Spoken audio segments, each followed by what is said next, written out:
എന്ത് നിർത്തിയേ? ഞാൻ മുഖ്യമന്ത്രിനെ കാണാൻ വേണ്ടി വന്നത്. അവിടെ ഇല്ലേ? ഹോട്ടൽ.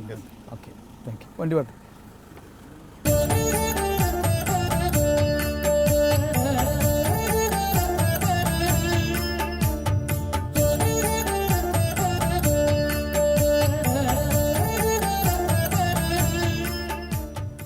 നിൻ്റെ പേരെന്താ? അർജുൻ. നിൻ്റെയോ? അരവിന്ദ് അല്ലേ? ഇപ്പോൾ സ്കൂളിൽ പോകാൻ നോക്കുകയാണ് നിങ്ങൾ രണ്ടുപേരും? ഏത് സ്കൂളിലാണ് പഠിക്കുന്നത്? ലയോള സ്കൂളിൽ. നീ എത്രാം ക്ലാസ്സിലാണ്? 4. നീയോ? 2. രണ്ടുപേരും കൂടി 4, 2, 6 അല്ലേ? അല്ലേ, രണ്ടുപേരും കൂടെ കൂട്ടുമ്പോൾ 6 കിട്ടില്ലേ? ആരെ നിങ്ങൾക്ക് കൂടുതൽ ഇഷ്ടം? അച്ഛനും അമ്മയെ?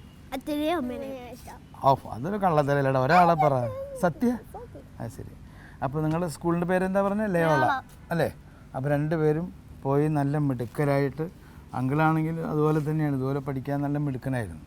അപ്പോൾ അതുപോലെ എൻ്റെ പോലെ ആവട്ടെ എന്ന് ഞാൻ ദൈവത്തിൻ്റെ പ്രാർത്ഥിക്കാം കേട്ടോ. എൻ്റെ പോലെ ആയാലുള്ള കുഴപ്പമറിയോ? 8ാം ക്ലാസ് വരെ പഠിക്കാൻ പറ്റുള്ളൂ. അപ്പം അത് വേണ്ട കേട്ടോ. അപ്പം ശരിയാണ്, പോയിക്കോ. ഓക്കെ.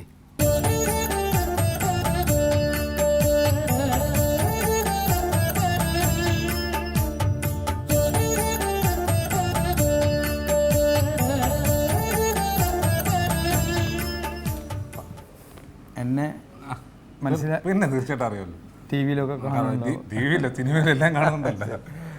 അപ്പോൾ പേര് അരുൺ.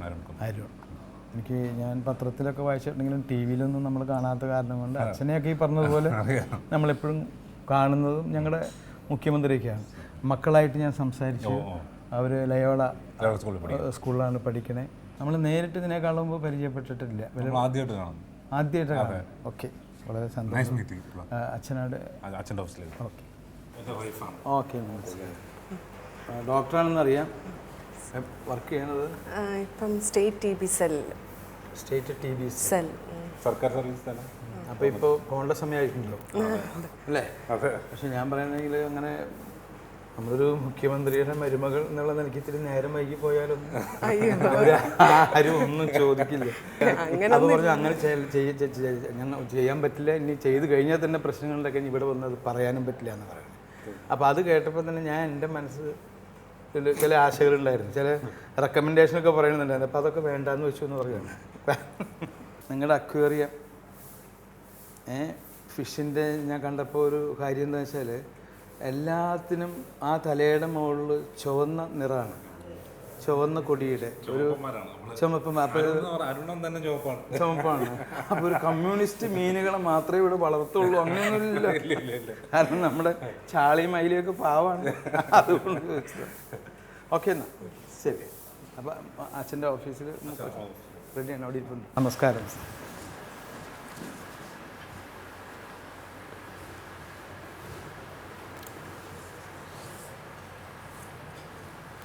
എന്നെ സാറിന് മുഖപരിചയം എന്തെങ്കിലും ഉണ്ടോ എന്ന് എനിക്കറിയില്ല. കണ്ടിട്ടുണ്ടോ? മുഖപരിചയം നല്ല പോലുണ്ട്. ഇന്നസെൻ്റ് എന്ന പേര്, അതിൻ്റെ ഫുൾ ഫോമും മറ്റു കാര്യങ്ങളും ഒന്നും എനിക്കറിഞ്ഞുകൂടാ. ആ തരത്തിലുള്ള പരിചയമാണ് ഉള്ളത്. നമ്മളിതാണ് നേരിട്ട് കണ്ടിട്ടുണ്ട്, അത് ഓർമ്മയുണ്ടോ? നേരിട്ട് കണ്ടിട്ടുണ്ട്. അതായത് ഈ ഇലക്ഷന് തുടങ്ങുന്നതിന് മുമ്പ് ഇവിടുത്തെ ലോ കോളേജിൽ സാറ് പ്രസംഗിക്കാൻ വേണ്ടി വന്നു.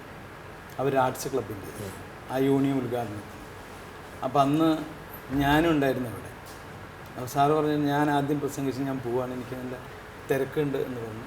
അവിടെ വന്ന് പ്രസംഗിച്ചു. അവിടുത്തെ കുട്ടികളെല്ലാവരും കൂടി VS വേണ്ടി സിന്ദാബാദ് വിളിച്ചു. അപ്പോഴാണ് എനിക്ക് മനസ്സിലാവുന്നത് ഈ കോളേജിലും ഇത്രയധികം ആളുകൾ, സാറിൻ്റെ ആൾക്കാർ ഉണ്ടെന്നുള്ളത്. സാധാരണ ഈ യൂണിയൻ ഉദ്ഘാടനത്തിന് അങ്ങനെ രാഷ്ട്രീയത്തിൽ ആൾക്കാരെ വിളിക്കാറില്ല പല കോളേജുകളിലും. ഞങ്ങളൊക്കെയാണ് പോകാറുള്ളത്. അത് കഴിഞ്ഞ് പോകുമ്പോൾ എന്നോട് പറഞ്ഞു ഞാൻ പോവാണെന്ന് പറഞ്ഞു. ഞാൻ ഷെയ്ക്കിൻ്റെ ചെയ്തിട്ട് ഞാൻ പറഞ്ഞു അപ്പോൾ അന്ന് ഇലക്ഷൻ പ്രഖ്യാപിച്ചിട്ടുള്ളൂ, സാർ ഇലക്ഷൻ നിൽക്കുന്നുണ്ട്. ഞാൻ പറഞ്ഞു നമുക്ക് മുഖ്യമന്ത്രിയായിട്ട് കാണാം എന്ന് പറഞ്ഞു. അതിനുശേഷം നേരിട്ട് കാണുന്നത് ഇപ്പോഴാണ്. അപ്പോൾ എന്തായാലും വളരെ അധികം സന്തോഷമുണ്ട് ഇങ്ങനെ ഒന്ന് കാണാനായിട്ടുള്ളൊരു അവസരം എനിക്ക് കിട്ടിയത്. ഇനി എനിക്ക് ചേച്ചിയൊക്കെ ഒന്ന് കാണണമെന്നുണ്ട്.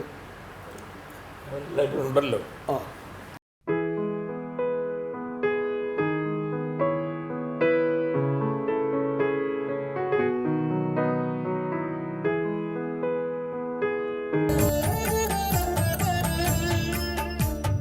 സാധാരണ ഈ ഇൻ്റർവ്യൂവിന് വരുന്ന ആളുകൾ എല്ലാ ചാനലിലുള്ള ആൾക്കാരാണ്. അപ്പോൾ അവരൊക്കെ മിടുക്കന്മാരാണെന്ന് അറിയിക്കാൻ വേണ്ടി ചോദ്യകർത്താവ് ഈ ഉത്തരം പറയുന്ന ആളെ ഉത്തരം മുട്ടിക്കുക എന്ന് പറയും. നമ്മൾ ഉദ്ദേശിക്കുന്നത് ഈ ഓണക്കാലത്ത് ഈ മുഖ്യമന്ത്രിയുടെ നമ്മളൊക്കെ ബഹുമാനിക്കുന്ന നമുക്ക് ഇഷ്ടപ്പെടുന്ന ആ മുഖ്യമന്ത്രിയുടെ ഫാമിലി, അദ്ദേഹത്തിൻ്റെ കുടുംബം, അദ്ദേഹത്തിൻ്റെ വീട്ടിലുള്ള അംഗങ്ങൾ, അവരൊക്കെ ഈ നാട്ടിലുള്ളവർക്ക് അറിയണം എന്നാഗ്രഹമുണ്ട്. ചോദ്യം ചോദിച്ച് അതിൽ ഒരു മാർക്ക് കിട്ടാനോ പേര് കിട്ടാൻ മാത്രമല്ല, എന്ത് ചോദിച്ചാലും അതിന് എങ്ങനെ മറുപടി പറയണമെന്ന് അറിയുന്ന ഒരാളുമാണ് ആൾ. കാരണം നമ്മൾ പലപ്പോഴും കാണുന്നുണ്ട്, കാറിൽ കയറാൻ നേരത്തായിരിക്കും ഈ ചാനലുകാർ വന്നിട്ട് അപ്പോൾ അതിനെപ്പറ്റി VS എന്ത് പറയുന്നു എന്ന് പറയും. ആ പറയേണ്ടതൊക്കെ ഞാൻ അവിടെ പറഞ്ഞല്ലോ, അത് കേട്ടില്ലേ എന്ന് പറഞ്ഞ് ഒറ്റ പോക്കാണ്. അപ്പോൾ അതിൽ നിന്ന് നമുക്ക് കാര്യങ്ങളൊക്കെ അറിയാം. പിന്നെ ഞാൻ മകൻ്റെ വൈഫിനെ പരിചയപ്പെട്ടു, കുട്ടികളെ പരിചയപ്പെട്ടു. മകളും കൂടി ഉണ്ടെന്ന് എനിക്കറിയാം. അവരുടെ പേര് ആശ എന്നറിയാം. അവർ നമ്മൾ കണ്ടില്ല, അതാണ് എവിടെയാണ്? ആശമോള് കുട്ടികളെയും കൊണ്ട് സ്കൂളിൽ പോയിരിക്കുക. കുട്ടികൾക്ക് പരീക്ഷയാണ്. മോള് +1 പഠിക്കുന്നു കേന്ദ്രീയ വിദ്യാലയത്തിൽ. മോൻ ഇവിടെ 9th സ്റ്റാൻഡേർഡിൽ പഠിക്കുന്നു ക്രൈസ്റ്റ് നഗറിൽ. അപ്പോൾ മോന് പരീക്ഷയാണ്. മരുമോൻ ഡോക്ടറായതുകൊണ്ട് രാവിലെ യൂറോളജിസ്റ്റാണ്. ഡ്യൂട്ടിക്ക് രാവിലെ 8 മണിക്ക് പോകും. അപ്പോൾ മോളാണ് ഇതെല്ലാം ചെയ്യുന്നത്. ജോലിക്ക് പോകുന്നതിന് മുമ്പ് ഇതെല്ലാം ചെയ്തിട്ടാണ് പോകുന്നത്. ഇപ്പോൾ ഈ പേരക്കുട്ടികളൊക്കെ കൊഞ്ചിക്കുന്നത് പോലെ ഈ അരുണിയും ആശയൊക്കെ കൊഞ്ചിക്കാനുള്ള സമയമോ കാര്യങ്ങളൊക്കെ സാറിന് കിട്ടിയിട്ടുണ്ടോ? അവരെല്ലാം ചെറുപ്രായത്തിൽ കൊഞ്ചിക്കേണ്ട ടൈമിനെല്ലാം തന്നെ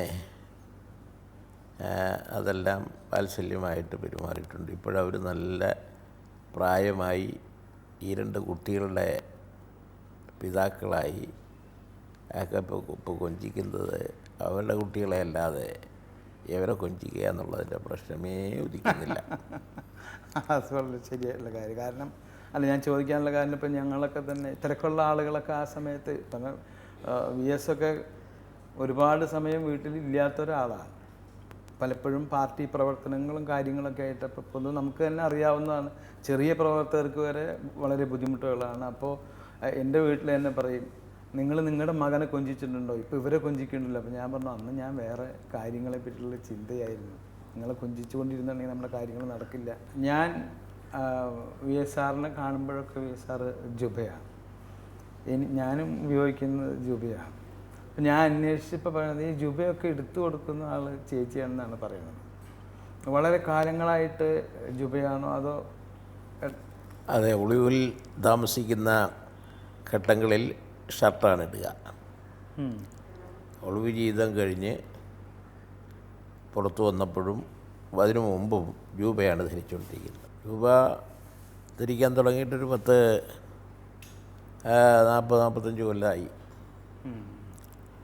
ഒളിവിൽ താമസിക്കുമ്പോഴാണ് ഷർട്ട് ഇടുക. ഈ ഒളിവിൽ താമസിക്കുമ്പോൾ പല പേരുകളിലും പേരുകൾ സ്വീകരിക്കേണ്ടി വന്നിട്ടുണ്ട്.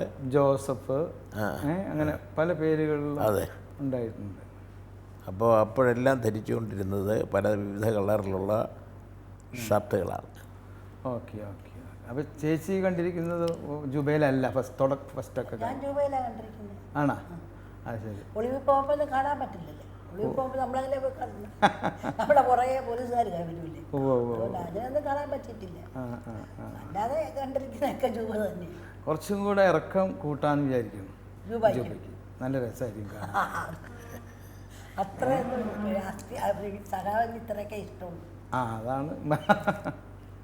പിന്നെ ഈ നമ്മൾ ചിലപ്പോൾ ഈ പറഞ്ഞ പോലെ ഓണത്തിനോ അല്ലെങ്കിൽ ബർത്ത്ഡേ എങ്ങനെയൊക്കെ ഗിഫ്റ്റ് കൊടുക്കും ചിലപ്പോൾ ഭർത്താവ് ഭാര്യയ്ക്ക്, അങ്ങനെയൊക്കെയുള്ള ഇതാണ്.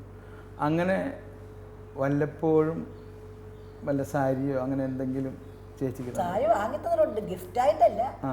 അങ്ങനെ ഗിഫ്റ്റായിട്ടൊന്നും വാങ്ങിക്കാതെ സഹാവിന് സമയമില്ല.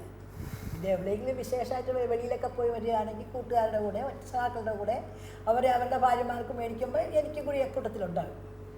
അതൊന്നും കറക്റ്റായിരിക്കത്തില്ല, കാരണം പറ്റുന്ന സാരിയൊക്കെ ആകണം. ചിലപ്പോൾ നീളവും ഇതൊക്കെ കുറവായിരിക്കും. ഒരു 3 മീറ്ററുള്ള നീളമുള്ള ഒരു സാരി വാങ്ങി കൊടുത്തു. കറക്റ്റാണ്. സത്യമല്ലേ? അതൊന്ന് കറക്റ്റ്. കച്ചവടക്കടക്കാർ പറയുന്ന അനുസരിച്ച് വാങ്ങും നമ്മൾ. അപ്പോൾ ഈ ജുബയുടെ അളവിലായിരിക്കും ചിലപ്പോൾ സാരി മേടിച്ചു തന്നിട്ടുണ്ടാവുക. ഞാനത് കേട്ടു, അതാണ് ഞാൻ ചോദിച്ചത്. അപ്പോൾ അങ്ങനെ ഉള്ള, അല്ലാണ്ട് ഇപ്പം അത് വല്ലവരൊക്കെ, അതാ ഒരു ചെറിയ പരിഭവം ഉണ്ട് കേട്ടോ. അവർ കൂടെ ഉള്ളവരൊക്കെ വാങ്ങുമ്പോൾ തോന്നുകയാണ് പെട്ടെന്ന്, അവരുടെ കൂടെ വാങ്ങിക്കും അല്ലേ? അല്ല, ഇനിയിപ്പോൾ ഇനിയെങ്കിലും നമ്മൾ പരിഭവം ഉള്ളത് നിങ്ങൾ പറഞ്ഞു തീർത്തില്ലെങ്കിൽ അല്ലേ, ഇനി പിന്നെ എന്നാ നമ്മൾ പറയാ?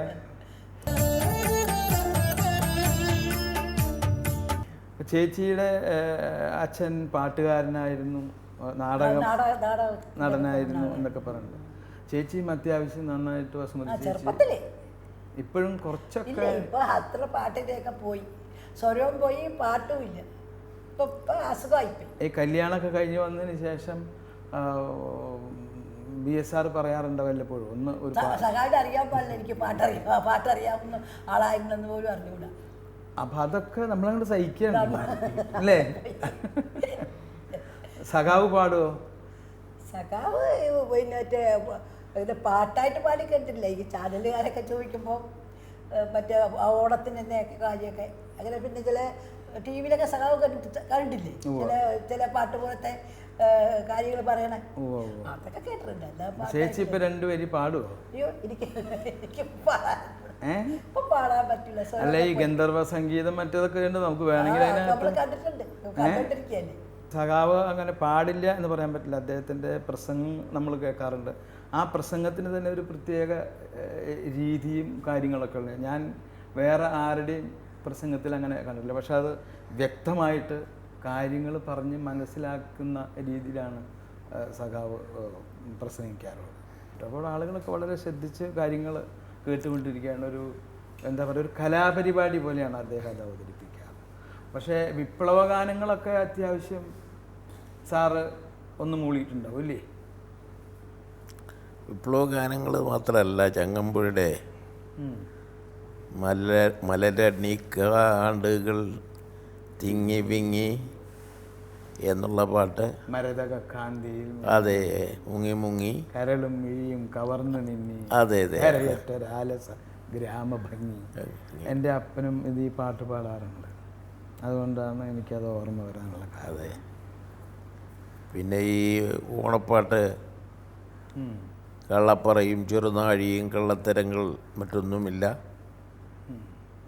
ഓണക്കാലത്തെ മാവേലി നാടുവാണിരുന്ന കാലത്തെ അങ്ങനെയുള്ള പാട്ടുകൾ. ഇതുപോലെ കുമാരനാശാൻ്റെ ചില വരികൾ ഇടയ്ക്കിടയ്ക്ക് ഉപയോഗിക്കുകയും ഞാൻ ചെയ്യാറുണ്ട്. നാടകങ്ങളിൽ വല്ല അഭിനയിക്കുക അങ്ങനെ ഒന്നും ചെയ്തിട്ടില്ല. നാടകങ്ങൾ കാണുന്നത് എനിക്ക് വളരെ ഇഷ്ടമാണ്. ഞാൻ അറിഞ്ഞത് ഏതാണ്ട് 43-ാം വയസ്സിലാണ് VS വിവാഹം കഴിച്ചത്, ആണോ? അത് 42 വയസ്സിലാണ് വിവാഹം കഴിച്ചത്. ചേച്ചി എങ്ങനെയാണ് ഈ ചേച്ചീനെ കണ്ടുമുട്ടിയത്? എങ്ങനെ, ആരായിട്ടാണ് ഈ കല്യാണക്കാരി ആലോചിച്ചത്? ഞാൻ അരൂരുമൊക്കെ പോകുമ്പോൾ പാർട്ടിയുടെ ജനറൽ ബോഡി യോഗങ്ങളിലും പൊതുയോഗങ്ങളിലുമൊക്കെ ഇവർ വരാറുണ്ട്. അങ്ങനെ കാണുകയും പല പ്രാവശ്യമായിട്ട് കാണുകയും സംസാരിക്കുകയും ഒക്കെ ചെയ്യാനിടയായിട്ടുള്ളതിൻ്റെ അടിസ്ഥാനത്തിൽ എൻ്റെ ഒരു പഴയ സ്നേഹിതൻ CG സദാശിവൻ, എൻ്റെ മറ്റൊരു സ്നേഹിതനായ TK രാമൻ, ഇതേപോലുള്ള ആളുകളുടെ ഒരു പ്രപ്പോസലായിട്ട് എൻ്റെ ഏറ്റവും അടുത്ത സ്നേഹിതനായ N ശ്രീധരനുമായിട്ട് അവർ തമ്മിൽ സംസാരിച്ച്, അങ്ങനെ ശ്രീധരനും ഇവരെല്ലാം എന്നോട് പറഞ്ഞു. അപ്പം ഞാനാകട്ടെ പഴയ കമ്മ്യൂണിസ്റ്റ് നേതാക്കന്മാരെ പോലെ അവിവാഹിതരായി കഴിയണമെന്ന് ആഗ്രഹിച്ചുകൊണ്ടുള്ള പ്രവർത്തനങ്ങളാണ് നടത്തി പോകുന്നത്. R സുഗതൻ, C കണ്ണൻ, ഇതേപോലുള്ള കമ്മ്യൂണിസ്റ്റ് നേതാക്കന്മാർ വിവാഹിതരായിരുന്നില്ല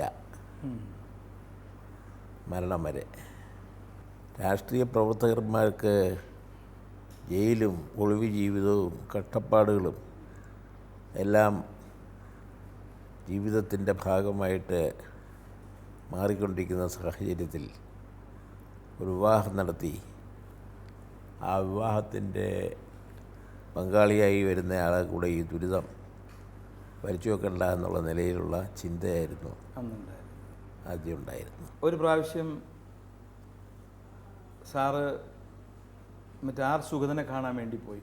അപ്പം അദ്ദേഹം വളരെ എന്താ ഈ പറഞ്ഞതുപോലെ ആകെ അവശനായിട്ട് കിടക്കുമ്പോൾ അദ്ദേഹത്തെ സ്വന്തമായിട്ട് അദ്ദേഹത്തിന് എഴുന്നേറ്റ് മൂത്രം ഒഴിക്കാൻ പോലും അദ്ദേഹത്തിന് വയ്യ. അപ്പോൾ വേറൊരാളുടെ സഹായത്തിലാണ് അദ്ദേഹത്തിന് മൂത്രം ഒഴിപ്പിക്കാൻ വരെ കൊണ്ടുപോകുന്നത്. അപ്പോഴാണ് ഇത്ര അച്ഛന് തോന്നിയെന്ന് ഒരു കല്യാണം കഴിക്കുന്നത് നല്ലതാണ്. കാരണം നമുക്കാണെങ്കിൽ ഇങ്ങനെ കുറേ കിട്ടിയിട്ടുള്ള ആളാണ്, ഇനിയും നമുക്കിതൊക്കെ കിട്ടുമോ കിട്ടില്ലെന്നും പറയാൻ പറ്റില്ല. അപ്പോൾ ഒരു കല്യാണം കഴിച്ച ഒരാളെങ്കിലും നമ്മളെ സഹായിക്കാനുള്ള, അങ്ങനെയാണ് വിവാഹത്തെ പറ്റി ആലോചിച്ചത് എന്നാൽ നേരാണോ? അതൊരു സത്യമാണ്. അപ്പോൾ ചേച്ചീനെ ഹോസ്പിറ്റലിൽ നഴ്സിംഗ് മാത്രമല്ല ഉദ്ദേശിക്കുന്നത്, വീട്ടിലും. അതെ, അത് ഭാര്യമാർ സൗഹൃദമായിട്ട് രോഗിയായിട്ട് വന്നു കഴിഞ്ഞാൽ ആരാണോ സുഖത്തിന് വിധേയമാകുന്നത് അവരെ ശുശ്രൂഷിക്കുമല്ലോ പരസ്പരം. തീർച്ചയായും. അതെ, ആ നിലയിൽ ആർ സുഗതൻ്റെ അവസാന കാലത്ത് പിന്നെ സ്മാരകത്തിലെ ഒരു മുറിയിലായിരുന്നു അദ്ദേഹം കഴിഞ്ഞിരുന്നത്. മനുഷ്യൻ്റെ ചില ഘട്ടങ്ങളിൽ ഉണ്ടാകുന്ന അസുഖത്തിൻ്റെ അവസരത്തിൽ ഉണ്ടാകുന്ന നിസ്സഹായ അവസ്ഥ, അതിൽ ഒരു പരസഹായ ആവശ്യമാകും. പിന്നെ കല്യാണം കഴിക്കാതിരിക്കുക എന്നുള്ള നിർബന്ധപൂർവമായിട്ടുള്ള നിലപാട് എടുത്ത ആർ സുഗതനെ ഇങ്ങനെ വരികയാണെങ്കിൽ അതേ നിർബന്ധം തന്നെ പിടിച്ചുകൊണ്ട് ഇത് 42 വയസ്സ് വരെ വേണ്ടെന്നുള്ള നിലയിൽ നിൽക്കുന്ന ഞാനും അവസാന കാലത്ത് ഇതുപോലുള്ള സ്ഥിതി വരുമല്ലോ എന്ന് വിചാരിച്ചിട്ട് അങ്ങനെ ഒന്നാലോചിച്ചു. ഒരു പ്രാവശ്യം ലില്ലി എന്ന് പറയുന്ന ഒരു സഖാവ് വസുമതി ചേച്ചി അന്ന് വസുമതി ചേച്ചിയും കൂടിയിട്ട് ഈ വസുമതി ചേച്ചിക്ക് ഒരു ജോലിക്ക് വേണ്ടിയിട്ടാണ് ലില്ലി സഖാവ് VS പാർട്ടി ഓഫീസിൽ ചെന്ന് കണ്ടു അല്ലേ? കണ്ടില്ല, ഞാൻ കണ്ടു, എന്നെ കൊണ്ട് പോയി കാണിക്കാൻ. എന്നിട്ട് സാറ് അവരുടെ മുഖത്ത് പോലും നോക്കില്ല, ചാരി കിടക്കായിരുന്നു പറയുന്നത്. പിന്നെ ഒരു വേറെ കാര്യം അരുൺ, ഈ നമ്മളൊരു കല്യാണമൊക്കെ പറഞ്ഞൊക്കെ റെഡിയാക്കി ഏകദേശം അങ്ങനെയൊക്കെ ആയിക്കഴിഞ്ഞതിന് ശേഷം ചേച്ചിയും അമ്മയും അച്ഛനും തമ്മിലൊരു കൂടിക്കാഴ്ച ഉണ്ടായിരുന്നു. ആ കൂടിക്കാഴ്ചയിൽ നമ്മൾ സാധാരണ കല്യാണം കഴിക്കുന്നതിനേക്കാൾ മുമ്പ് ഞാൻ അങ്ങനെയാണ്, ഞാൻ ഇങ്ങനെയാണ്, ഞാൻ നിനക്ക് വലിയ പട്ടുമെത്താം മറ്റേത് അങ്ങനെയൊക്കെ പറയും. അച്ഛൻ ആ വിവാഹം നടക്കാതിരിക്കുന്ന വിധത്തിലുള്ള നിരുത്സാഹപ്പെടുത്തലായിരുന്നു എന്നാണ് കേട്ടത്. ഞാൻ ചെയ്തുകൊണ്ടിരിക്കുന്നത് ഇതാണെന്ന്, ഇതിൽ നിന്നുണ്ടാവുന്ന അങ്ങനെ കുറേ കാര്യങ്ങൾ നേരത്തെ അങ്ങോട്ട്. അതെ, ഒരു ആത്മവിശ്വാസം ഉണ്ടാകാൻ സഹായകമാകത്തക്ക തരത്തിൽ ഭാവിയിൽ ഉണ്ടാകാവുന്ന വിഷമതകരമായ സ്ഥിതിഗതികളെ സംബന്ധിച്ച് അവരെ പറഞ്ഞ് മനസ്സിലാക്കണമല്ലോ. തീർച്ചയായിട്ടും തെറ്റായിട്ടുള്ള നിലയിലുള്ള ധാരണയും വിശ്വാസവും ഒക്കെ വെച്ച് പുലർത്തിയിട്ട് വിവാഹം കഴിഞ്ഞ് കുറേ കഴിയുമ്പോഴേക്ക് ഇങ്ങനെ ആയിരുന്നോ കഷ്ടം എന്നുള്ള നിലയിൽ ചിന്ത വരരുതല്ല. അതുകൊണ്ട് അത് മുന്നോറ് കാര്യങ്ങളൊക്കെ പറഞ്ഞു മനസ്സിലാക്കി. അങ്ങനെ വല്ലപ്പോഴും തോന്നിയിട്ടുണ്ടോ, ഇങ്ങനെയൊക്കെയല്ലോ, ആളെ കാണുന്നില്ലല്ലോ എന്നങ്ങനെ തോന്നിയിട്ടുണ്ടോ? അതിൽ നമ്മൾ ഓക്കെ. പിന്നെ നമ്മളും ഇതിൻ്റെ ഒരു പ്രവർത്തകയായിരുന്നത്, നമുക്കറിയാലോ അതിൻ്റെ കാര്യങ്ങളൊക്കെ. ഞാൻ അറിഞ്ഞു ഒരു പ്രാവശ്യം ഒളിവിൽ താമസിക്കുന്ന കാലത്ത് വീട്ടിലേക്ക് വരുമ്പോൾ അന്ന് ചേച്ചി ഹോസ്പിറ്റലിൽ വർക്ക് ചെയ്യായിരുന്നു, നൈറ്റ് ഡ്യൂട്ടി ആയിരുന്നു. എന്നിട്ട് പാതിരാത്രിക്ക് മറ്റോ വന്ന് പോലീസ് വന്ന് സാറിനെ അറസ്റ്റ് ചെയ്ത് കൊണ്ടുപോയി. അന്ന് ഈ കുട്ടികൾ തനിച്ചായിരുന്നു, ആശയും. അപ്പം ഞാൻ ചോദിക്കുന്നത് അങ്ങനെയുള്ള സന്ദർഭങ്ങൾ, കാരണം ഒരു മനുഷ്യൻ്റെ കുടുംബം എന്ന് പറയുമ്പോൾ വളരെ അധികം നമ്മൾ പാർട്ടിയിലുണ്ട്, അതിൽ ഉറച്ചു തന്നെയാണ് നിൽക്കണവരൊക്കെ വരുമ്പോഴും ഇങ്ങനെയുള്ള സന്ദർഭങ്ങൾ വരുമ്പോഴെങ്കിലും നമുക്ക് ഇനി ഇത് വേണ്ട എന്ന് ചേച്ചിക്ക് പറയണം എന്നങ്ങനെ തോന്നിയിട്ടുണ്ടോ? ഒരിക്കലും ഇല്ല. ഇതൊക്കെ ഉണ്ടാകും എന്നുള്ളത് നമ്മൾ ധരിച്ചോണ്ട് തന്നെ ഇല്ലേ ഇരിക്കുന്നത്. ഇത് ഭാവിയിലുണ്ടാകും, ഉടനെ ഉണ്ടാകും, കണ്ടു കഴിഞ്ഞാൽ ഉണ്ടാകും എന്നൊക്കെ നമ്മൾ നേരത്തെ മനസ്സിലേക്ക് പഠിപ്പിച്ചിട്ടിരിക്കുക. ഓക്കെ. അപ്പം അതുകൊണ്ട് അതിനെ ഒന്നും തോന്നിയിട്ടില്ല. അപ്പോൾ ആ പിന്നെ ഒരു എന്തെങ്കിലും അസുഖങ്ങൾ, പിള്ളേർക്ക് അസുഖം വരുമ്പോൾ ആരുമില്ല. ഒരു ആശ്വാസം ഉണ്ടാകുമല്ലോ എന്ന് വിചാരിച്ചൊരു വിഷമങ്ങളുണ്ടാകും. അമ്മ സുഖമില്ലാതെ വസൂരിയായിട്ട് കിടക്കുമ്പോൾ ആ കാലഘട്ടത്തിലൊക്കെ വസൂരി വന്നു കഴിഞ്ഞാൽ മരിച്ചു പോകലായിരുന്നു അല്ലേ? അതെ. സഹാവിൻ്റെ അമ്മ ഇല്ലാതെ കിടക്കുമ്പോൾ സാറ് വേറെ വീട്ടിലായിരുന്നു. സാറും സാറിൻ്റെ ചേട്ടനോ അനിയനോ. അതെ, ചേട്ടൻ. അതെ. അപ്പോൾ അമ്മ പറഞ്ഞു എനിക്ക് മക്കളെ കാണണം എന്ന് പറയുകയാണ്. നമുക്കൊന്നും ഒരിക്കലും ഇത് ആലോചിക്കാൻ പോലും പറ്റില്ല. എനിക്ക് മക്കളെ കാണണം എന്ന് പറഞ്ഞിട്ട് ഒരു തോടിൻ്റെ അപ്പുറത്ത് നിന്ന്. അതെ. ഈ മസൂരി വളരെ പകരുന്ന ഒരു സൂക്കേടായതുകൊണ്ട് അങ്ങോട്ട് അടുക്കാൻ പിന്നെ ഈ വടപതിമാരും അതിൻ്റെ ഈ ചികിത്സക്കാരായിട്ടുള്ള ആളുകളും മേൽനോട്ടക്കാരും ഒന്നും സമ്മതിക്കില്ല. അതുകൊണ്ട് എൻ്റെ ജ്യേഷ്ഠൻ്റെ കൂടെ ഞാനിന്ന് പോയി. പിന്നെ ഉടുപ്പും കൊണാനും ഒക്കെ മാത്രം ധരിച്ചൊക്കെ നടക്കുന്ന ഈ ടൈപ്പാണ്. അങ്ങനെ പോയി അമ്മയെ കണ്ടു.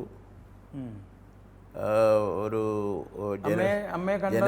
ജനലിൽ കൂടി അമ്മ ഞങ്ങളെ പിന്നെ നോക്കുന്നതും കാണുന്നതും ഞങ്ങളങ്ങോട്ട് കാണുന്നതും എല്ലാം തന്നെ അങ്ങനെ കണ്ടിട്ട് പോരാനേ കഴിഞ്ഞുള്ളൂ. ഒരു ദുഃഖകരമായ കാഴ്ചയായിരുന്നു. അത് കഴിഞ്ഞിട്ട് പിന്നെ 3-4 ദിവസങ്ങൾ കഴിഞ്ഞപ്പോഴേക്ക് മരിച്ചു. അത് കഴിഞ്ഞ് പിന്നെ മരണാനന്തര കർമ്മങ്ങളുടെ സമയത്തൊക്കെ അവിടെ ഉണ്ടായിരുന്നോ? അവിടെ ഉണ്ടായിരുന്നു. എൻ്റെ അച്ഛൻ്റെ സഹോദരി അപ്പച്ചി എന്ന് വിളിക്കും ഞങ്ങൾ ഇവിടെയൊക്കെ. അപ്പോൾ അപ്പച്ചിയായിരുന്നു പിന്നെ അമ്മയുടെ അഭാവത്തിൽ ഞങ്ങളെ വളർത്തിയതും ഭക്ഷണം തരികയും മറ്റു കാര്യങ്ങളും പള്ളിക്കൂടത്തിൽ പോകാനുള്ള കാര്യങ്ങളൊക്കെ ഒരുക്കുകയും വേണ്ടതെല്ലാം ചെയ്യുന്നത് അവരായിരുന്നു. ആ ജ്യേഷ്ഠന് പിന്നൊരു കടയുണ്ടായിരുന്നുകൊണ്ട് മെഷീൻ തയ്യലും ജവളി കച്ചവടവും ആയിരുന്നുകൊണ്ട് അദ്ദേഹം അതിന് പോവുമായിരുന്നു. അങ്ങനെയായിരുന്നു. പിന്നെ എൻ്റെ ഒരു അനിയനും അവൻ്റെ താഴെ ഒരു പെങ്ങളും ഉണ്ടായിരുന്നു. വളരെ ചെറുപ്പത്തിൽ ആണ് അമ്മയുടെ ഈ മരണം. ചെറിയ ചെറിയ ഓർമ്മകളേ ഉള്ളൂ. അത് അച്ഛൻ അപ്പോൾ അച്ഛൻ എനിക്ക് 11 വയസ്സുള്ളപ്പോൾ മരണപ്പെട്ടു പോയി. അമ്മ ഒരു 4 വയസ്സുള്ള, എനിക്ക് 4 വയസ്സുള്ളപ്പോൾ അമ്മ മരിക്കുന്നത്. ഈ സ്കൂളിൽ വെച്ച് ഒരു പ്രാവശ്യം അരഞ്ഞാണം അരയിൽ നിന്നും വലിച്ചൂരി ആരെയോ തല്ലി എന്ന് കേട്ടിട്ടുണ്ട്. അതെ. അതെന്തായിരുന്നു അതിൻ്റെ കാര്യം? അത് ഞാൻ 3ാം ക്ലാസ്സിൽ പഠിക്കുമ്പോൾ, 3ാം ക്ലാസ്സിൽ നിന്ന് ജയിച്ച് 4ാം ക്ലാസ് എന്ന് പറയുന്നത് പിന്നെ കളർ റോഡ് ആണ് സ്കൂളുള്ളത്. ആ കളർ റോഡുള്ള സ്കൂളിലേക്ക് ഞാൻ താമസിക്കുന്ന സ്ഥലത്തുനിന്ന് കുറേ നടക്കണം. നടക്കുന്നതിനിടയിൽ അന്ന് ഈ വർഗീയത ഭയങ്കരമായിട്ട് ഉള്ള കാലം. അപ്പോൾ നായർ സ്റ്റുഡൻറ്റുകളെല്ലാം തന്നെ കളർ റോഡ് അമ്പലം എന്ന് പറയുന്നത് ഈ അവരുടെ ഒരു കേന്ദ്രം. അവിടെ ചെല്ലുമ്പോഴേക്ക് അവർ ഈ പിന്നോക്കമൊക്കെ നിൽക്കുന്ന കുട്ടികളെ കണ്ടമാനം ഉപദ്രവിക്കും. ആദ്യത്തെ ദിവസം ഇങ്ങനെ പിന്നെ തൊഴാനും മുട്ട നിന്ന് തൊഴാനും ഒറ്റക്കാലയിൽ നിന്ന് തൊഴാനും ഒക്കെ ഇവരിങ്ങനെ ആവശ്യപ്പെടും.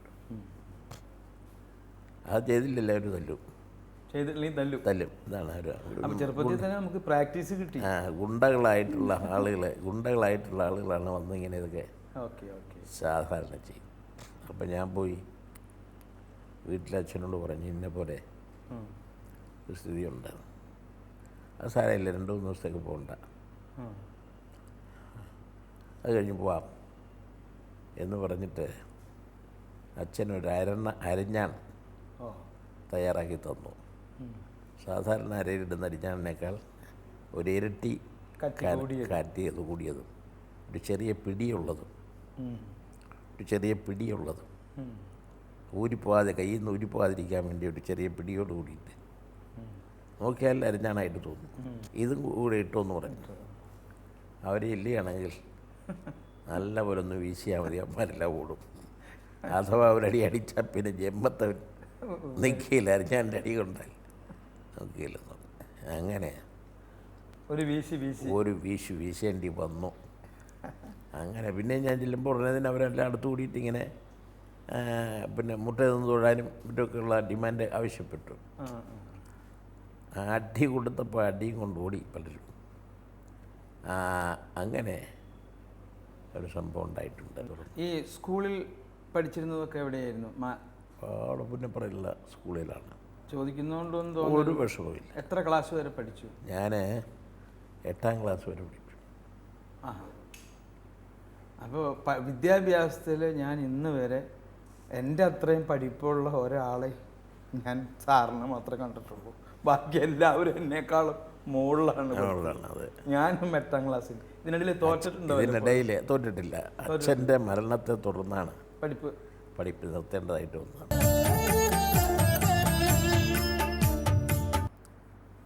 ഞാൻ കേട്ടതാണ് ഈ പുന്നപ്ര സമരം.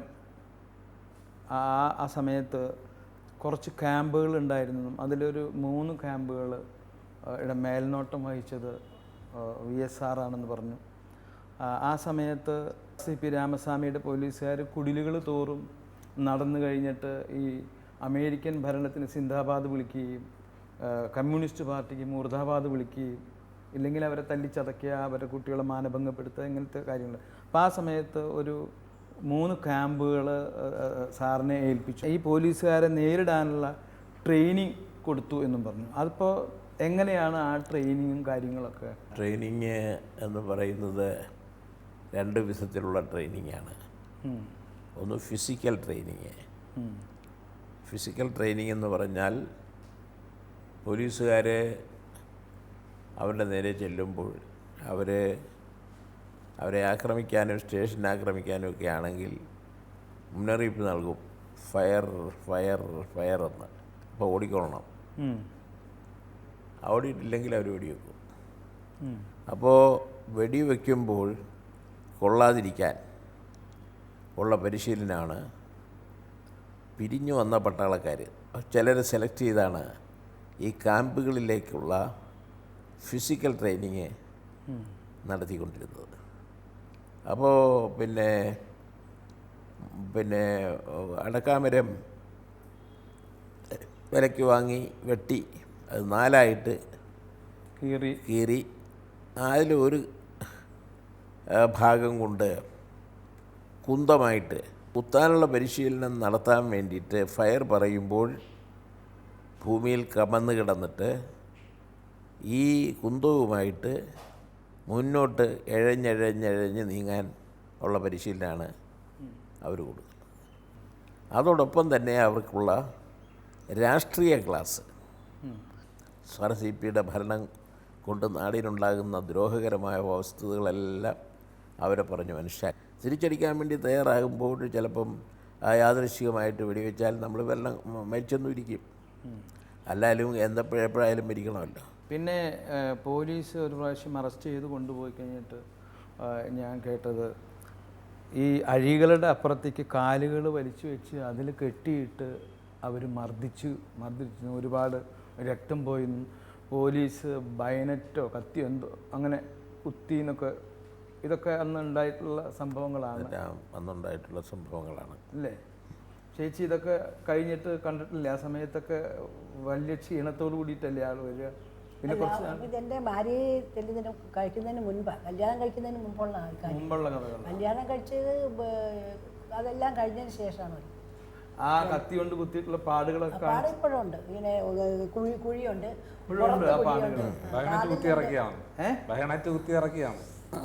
കാലിനുണ്ട്. പിന്നെ ബയനറ്റ് കുത്തി ഇറക്കുമ്പോൾ എന്തെങ്കിലും വേറെ ആളുകളെ നിങ്ങൾക്ക് കാണിച്ചു തരണമെന്ന് അറസ്റ്റ് അങ്ങനെ അത് ആവശ്യപ്പെട്ടിട്ടാണ് ചെയ്യുന്നത്. EMS നമ്പൂതിരിപ്പാട്, KV പത്രോസ്, ഇതാണ് ഇവിടുന്ന് ഇപ്പുറം അതിൻ്റെ മോന. അതുപോലെ പുറത്ത് കൊണ്ട് 46-ലാണ് ആ കുത്തുകുത്തിയത്. 46-ൽ ലോക്കപ്പിൻ്റെ പുറത്തേക്ക് കാല് രണ്ടും വലിച്ചിട്ടിട്ട് ചക്കരക്കയറ് കൊണ്ട് കാല് പുറത്ത് കെട്ടി അപ്പുറവും ഇപ്പുറവും കെട്ടിയതിന് ശേഷം കാല് പിന്നെ തിരിച്ച് ഉള്ളിലേക്ക് വലിക്കാതിരിക്കാൻ വേണ്ടിയിട്ടുള്ള ലാത്തികൾ വെച്ച് കയറുമായിട്ട് കെട്ടി വെച്ചിട്ടാണ് നല്ല ശൂരൽ പിടി കൊണ്ട് അടിക്കുകയാണ് ഓരോ പ്രാവശ്യം ചെയ്യുന്നത്. അപ്പോൾ അടിക്കുമ്പോൾ അതിഭയങ്കരമായ വേദനയാണ് ഈ കാൽ വിളക്കി അവരടിക്കുന്നത്. 25 പ്രാവശ്യം ഏറ്റവും നിഷ്ഠുരമായിട്ട് അടിക്കുമ്പോഴും ഒന്നും പറയുന്നില്ല എന്ന് വന്നു കഴിഞ്ഞപ്പോൾ ഒരു പോലീസുകാരന് ദേഷ്യം തോന്നി.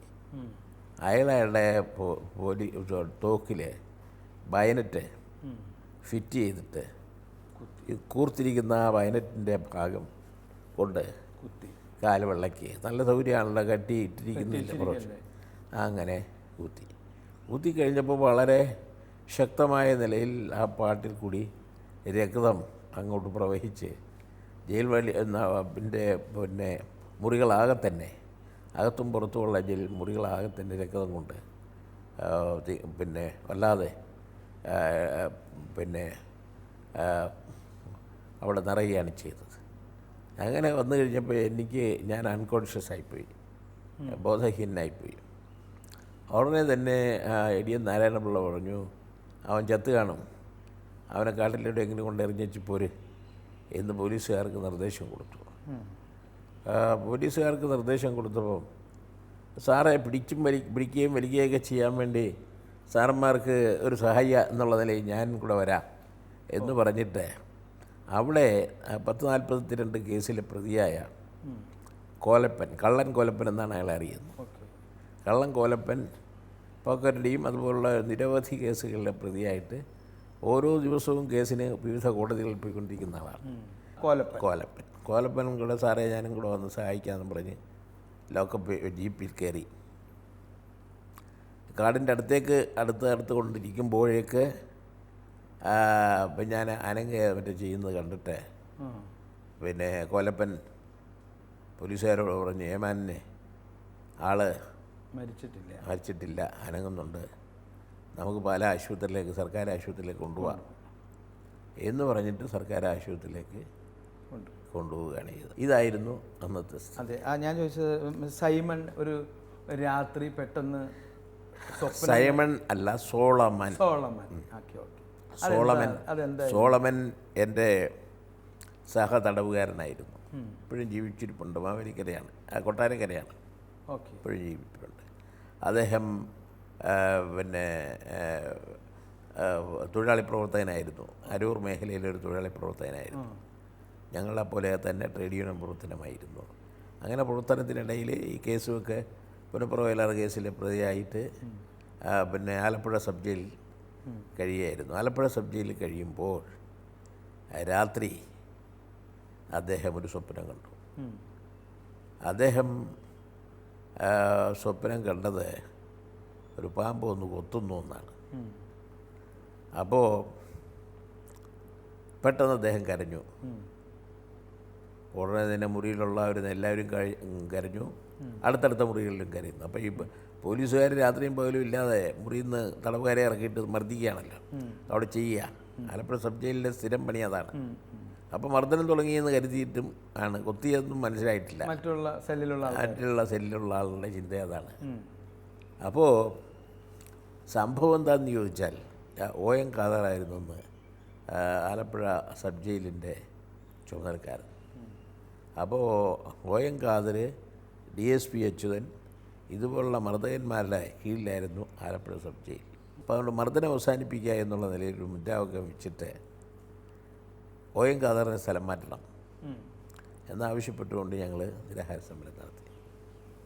ആ നിരാഹാര സമരം നടത്തുന്നതിന് ആരംഭ ദിവസം എം ഗോവിന്ദനാരെ മർദ്ദിക്കുന്നതിനിടയിൽ അദ്ദേഹം ഒരു പോലീസുകാരൻ്റെ, ക്രൂരമായ മർദ്ദനം നടത്തുന്ന ഒരു പോലീസുകാരൻ്റെ ട്രൗസറിൻ്റെ ഉള്ളിൽ കൂടി അയാളെ ഇതിനെ പേറി പിടിച്ചു. അയാൾ വല്ലാതെ വിഷമിച്ചു. വിട്ടില്ല. നിന്നെ കൊല്ലൂടായ നിന്നെ പറഞ്ഞു, നിന്നെ കൊല്ലൂടും, നീ എന്നെ ഇത്രയും മർദ്ദിച്ചല്ലേ കഴിവേറി എന്ന് ചോദിച്ചുകൊണ്ട് ഉള്ളൊരു സംഭവം ഉണ്ടായിട്ടുണ്ട്. ഈ പിന്നെ OM ഖാദറെ മാറ്റാമെന്ന് DSP അച്യുതൻ ഞങ്ങളുടെ സബ് ജയിലിൽ വന്നിട്ട് നിരാഹാര സമരം നടത്തിക്കൊണ്ടിരിക്കുന്നവർക്ക് ഉറപ്പ് നൽകി, ഖാദറെ ഞങ്ങൾ മാറ്റാം. വല്ലപ്പോഴും ലഹരി പദാർത്ഥങ്ങൾ, മദ്യം അങ്ങനെ അതെങ്കിലും കഴിച്ചിട്ടുണ്ടോ? മദ്യമൊന്നും ഞാൻ കഴിച്ചിട്ടില്ല, പക്ഷേ കള്ളൊന്നും കണ്ടിട്ടുണ്ടെന്നല്ലാതെ കുടിച്ചിട്ടില്ല. പക്ഷേ ഒരു ചെയിൻ സ്മോക്കറായിരുന്നു. ഞാൻ വെടി വലിക്കും, സിഗരറ്റ് വലിക്കും, അതിലെല്ലാം ഒരു ഇപ്പോൾ അതൊന്നും പരിപൂർണമായിട്ട് ഈ അടുത്ത കാലത്താണ് നിർത്തിയത്? അല്ലല്ല, വളരെ കാലത്തിന് മുമ്പേ, നിങ്ങളൊന്നും കണ്ടിട്ടില്ലേ? വളരെ കാലത്തിന് മുമ്പേ തന്നെ ഞാനത് നിർത്തി. കാരണം ആസ്മ വന്നു, നിരന്തരമായ ചുമ വന്നു, നിർത്താത്ത ചുമ, നിർത്താത്ത വലി പോലെ തന്നെ നിർത്താത്ത ചുമകൾ കൊണ്ട് ദുസ്സഹമായപ്പോൾ ഡോക്ടർ പറഞ്ഞു, ഒരു കണ്ടീഷൻ, ഇനി വലിക്കാൻ പാടില്ല. പ്രതിപക്ഷ നേതാവായിരുന്ന കാലത്തും വളരെ വാചാലനായിരുന്നു. ശരിക്കും കാര്യങ്ങൾ കൃത്യമായിട്ട്, അന്നും ശരിക്കും പറയുകയാണെങ്കിൽ ഇപ്പോൾ സിനിമാ താരം എന്നൊക്കെ പറയുന്നത് പോലെ തന്നെ ഒരു താരം തന്നെയായിരുന്നു. ഇന്നും താരമല്ല എന്നല്ല ഞാൻ പറയുന്നത്. അപ്പോൾ അത് കഴിഞ്ഞിട്ട് ഈ മുഖ്യമന്ത്രി ആയിക്കഴിഞ്ഞ് ഇപ്പോഴും മനസ്സിൻ്റെ അകത്ത് ഇനിയും എനിക്ക് ചെയ്യേണ്ടതായിട്ടുള്ള പല കാര്യങ്ങളുണ്ട്. അതൊക്കെ എനിക്ക് ഈ നമ്മുടെ കാലാവധി കഴിയുന്നതിനേക്കാൾ മുമ്പ് ചെയ്യണം. അങ്ങനെ എന്തെങ്കിലും നഷ്ടബോധങ്ങളും കാര്യങ്ങളൊക്കെ ഇനിയും ബാക്കിയുണ്ടോ എന്നാണ് ചോദിക്കുന്നത്. ഇപ്പോൾ ഈ ഗവൺമെൻറ്റിൻ്റെ പീരീഡിൽ മഹാഭൂരിപക്ഷം വരുന്ന സാധാരണക്കാർക്ക് ആശ്വാസം നൽകുന്നതിന് വേണ്ടിയിട്ടാണ് ഇപ്പോൾ കിലോയ്ക്ക് 2 രൂപയ്ക്ക് അരി കൊടുക്കും. അധികാരത്തിൽ വരുമ്പോഴേക്ക് കൃഷിക്കാർ ഒരു 1500ഓളം കൃഷിക്കാർ ആത്മഹത്യ ചെയ്തു. ഞങ്ങളത് അധികാരത്തിൽ വന്നതിന് ശേഷം പിന്നെ ആത്മഹത്യ ചെയ്ത എല്ലാ കുടുംബങ്ങൾക്കും 50,000 രൂപ വീതം സഹായം നൽകി. അതുപോലെ തന്നെ മറ്റൊരാൾ ആത്മഹത്യ ചെയ്യാതിരിക്കത്തക്ക തരത്തിൽ ആത്മഹത്യ ചെയ്ത കുടുംബങ്ങളുടെ മറ്റംഗങ്ങളെ എല്ലാവരുടെയും കടങ്ങൾ എഴുതിത്തള്ളി അവരെ ഒരാശ്വാസം നൽകി എന്ന് മാത്രമല്ല, പലിശയില്ലാത്ത കടം, കൃഷിക്കാർക്ക് കടം കൊടുക്കുമ്പം മുൻ ഗവൺമെൻറ് വല്ലാത്ത അമിതമായ പലിശ ആണ് വാങ്ങിക്കൊണ്ടിരുന്നതെങ്കിൽ പലിശയില്ലാത്ത, പലിശരഹിതമായ വായ്പ ഞങ്ങൾ കൊടുത്തു തുടങ്ങി. അതുപോലെ തന്നെ നെല്ലിൻ്റെ സംഭരണ വില ഓരോ ആണ്ടിലും കൂട്ടി 7, ഇപ്പോൾ 12ആണ്. 7 രൂപ മാത്രമായിരുന്ന കിലോയ്ക്ക് ഇപ്പോൾ 12 രൂപ ഞങ്ങൾ അരിക്ക് വില കൊടുക്കുകയാണ്. 60,000ഓളം ഏക്കർ സ്ഥലം പുതുതായി കൃഷി ചെയ്യത്തക്ക തരത്തിൽ 1.25 ലക്ഷം ടണ്ണോളം കൂടുതൽ കേരളത്തിൽ നെല്ലുൽപ്പാദിപ്പിക്കാൻ കഴിഞ്ഞു. അതുപോലെ തന്നെ മത്സ്യത്തൊഴിലാളികൾക്കും കടാശ്വാസ നിയമം കൊണ്ടുവന്നു. അവർക്ക് നിലവിലുണ്ടായിരുന്ന കടകളെല്ലാം എഴുതിത്തള്ളി അവർക്കും ആശ്വാസകരമായ നടപടികൾ ഈ ഗവൺമെൻറ് ഇതിനകം എടുത്തു കഴിഞ്ഞിരിക്കുകയാണ്. കാരണം ഒരു മഹാബലി പോലെ ഭരിച്ചുകൊണ്ടിരിക്കുകയാണ്. 2 രൂപയ്ക്ക് അരി എന്ന് പറയുന്നത് സ്വപ്നം കാണാൻ പറ്റാത്ത കാര്യങ്ങളാണ്. അതൊന്നും ആരാണെങ്കിലും തുറന്ന് പറയേണ്ട കാര്യങ്ങളൊക്കെ ഉണ്ടോ? ഞാൻ ഈ പാർട്ടിയാണ്, ആ പാർട്ടിയാണ്, അതല്ല. 2 രൂപയ്ക്ക് അരി എന്ന് പറയുന്നത് വലിയൊരു സത്യമാണ് അതിൽ.